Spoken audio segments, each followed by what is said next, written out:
Hello everyone, कैसे हैं आप लोग। आज की हमारी कहानी का नाम है नन्हे भक्त की सच्ची भक्ति। अगर आपने मेरे चैनल को सब्सक्राइब नहीं किया है तो जल्दी से सब्सक्राइब कर लीजिए, बेल आइकन को प्रेस कर लीजिए ताकि मेरी हर आने वाली वीडियो की नोटिफिकेशन आपको सबसे पहले मिले।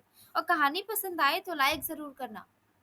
एक राजू नाम का बच्चा अपने पापा और अपने चाचा के साथ एक घर में रहा करते थे। वह अपने पापा से बहुत प्यार करता था क्योंकि उसकी मम्मी तो जब वह पैदा हुआ था तभी गुजर गई थी।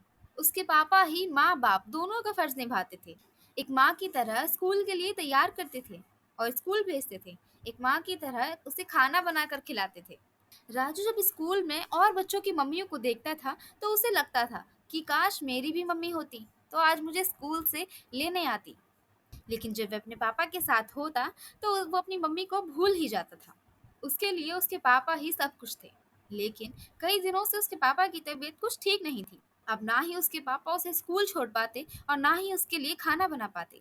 ये सारे काम उसके चाचा किया करते थे। एक दिन राजू जब अपने स्कूल से आता है तो वो देखता है उसके पापा जमीन पर पड़े हैं। उसे लगता है कि माँ की तरह उसके पापा भी उसे छोड़कर चले जाएंगे। वे जल्दी से अपने चाचा को फोन करता है और कहता है, चाचा, देखिए पापा को क्या हो गया है। पापा जमीन पर पड़े हैं और उठाने से भी नहीं उठ रहे हैं। यह बात सुनकर उसके चाचा जल्दी से घर आते हैं और उन्हें डॉक्टर के पास लेके जाते हैं। वहां जब डॉक्टर्स राजू के पापा का चेकअप करते हैं तो वो उन्हें बताते हैं कि इन्हें तो दिल की काफी गंभीर बीमारी है। इनका तुरंत ऑपरेशन करना पड़ेगा। डॉक्टर उन्हें ऑपरेशन का बिल पे करने के लिए कहते हैं। राजू के चाचा जल्दी से बिल पे करके आ जाते हैं और यहाँ राजू के पापा का ऑपरेशन चालू हो जाता है। कुछ देर बाद डॉक्टर्स राजू के चाचा से बातें करते हैं और कहते हैं, अब आपके भाई को तो भगवान ही बचा सकता है। डॉक्टर की ये बात राजू सुन लेता है। अब तो राजू के दिमाग में एक ही बात बैठ चुकी अब तो राजू के दिमाग में एक ही बात बैठ चुकी थी कि अब तो मेरे पापा को कोई नहीं बचा सकता। खाली एक केवल भगवान ही हैं जो मेरे पापा को बचा सकते हैं। राजू की जेब में 20 रुपए पड़े थे जो कि उसके चाचा ने उसे चीज खाने के लिए दिए थे। राजू उन्हीं पैसों को लेकर बाहर आ जाता है और एक दुकान की तरफ चल देता है। दुकान के अंदर जाकर राजू दुकानदार से कहता है, क्या आपकी दुकान में भगवान मिलेंगे? मुझे भगवान की इस समय सख्त जरूरत है। मेरे पास 20 रुपए हैं। क्या इतने पैसों में भगवान आ जाएंगे?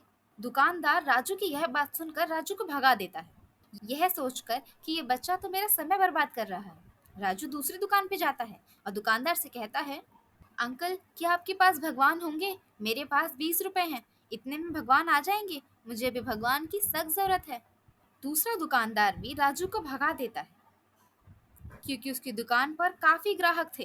राजू तीसरी दुकान पे जाता है और वहां दुकानदार से कहता है, क्या आपकी दुकान में भगवान है? मेरे पास 20 रुपए हैं। मेरे पापा की तबीयत काफी खराब है और डॉक्टर ने कहा है कि भगवान ही केवल तुम्हारे पापा को बचा सकते हैं। दुकानदार राजू की बातों को काफी गंभीरता से लेता है और उसे बिठाकर सारी बातें पूछता है। राजू दुकानदार को बताता है कि उसके पापा की तबीयत अभी काफी ज्यादा खराब है। उसकी माँ तो पहले से ही उसकी लाइफ में नहीं है। उसके पापा भी अगर नहीं रहे तो उसका क्या होगा? डॉक्टर ने कहा है कि इन्हें तो अब भगवान ही बचा सकते हैं, इसीलिए वे भगवान को खरीदने आया है। दुकानदार राजू की नादानी पर काफी भावुक हो जाता है और उसकी आंखें भर आती हैं। दुकानदार राजू से 20 का नोट लेता है और उसे कुछ दवाइयां पैक करके दे देता है और कहता है, यही भगवान है।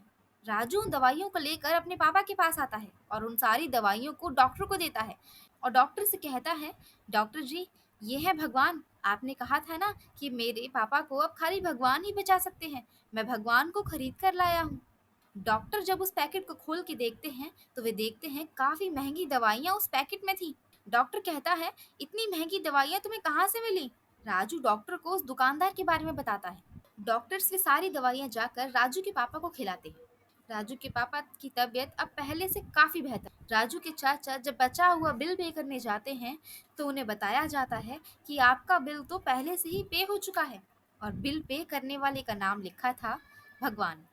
कहानी अगर अच्छी लगी है तो लाइक करें, शेयर करें, कमेंट करें और कमेंट में बताइए कि बिल पे आखिरकार किया किसने था। और अगर मेरे चैनल को सब्सक्राइब नहीं किया है तो जल्दी से सब्सक्राइब कर लो क्योंकि मेरे चैनल पर आपको इसी तरीके की कहानी हमेशा देखने के लिए मिलेंगी। तो मिलते हैं अगली कहानी में, तब तक के लिए राधे राधे।